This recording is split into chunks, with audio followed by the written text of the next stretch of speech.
Hello বন্ধুরা, দেখুন আমার বাড়ির বাঁধাকপি। এই বাঁধাকপি দিয়ে কেমন পকোড়া তৈরি করি, দেখতে থাকুন।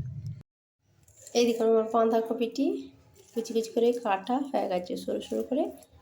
এই দেখুন, আর এতে আমি নিয়ে নিয়েছি বেসন, ধনেপাতা, কাঁচা লঙ্কার কুচি,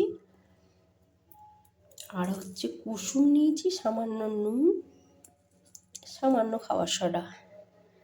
তারপর এই যে এখানে আমার ভাজা হবে।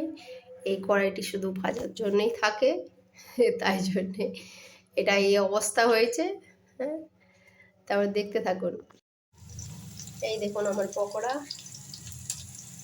ভাজা হচ্ছে, খুব সুন্দর। এই শীতকালে এই মুচমুচে পকোড়া খেতে দারুণ লাগবে।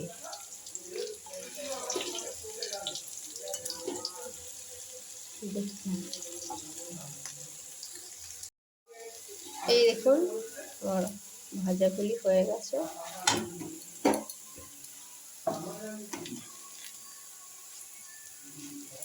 একটু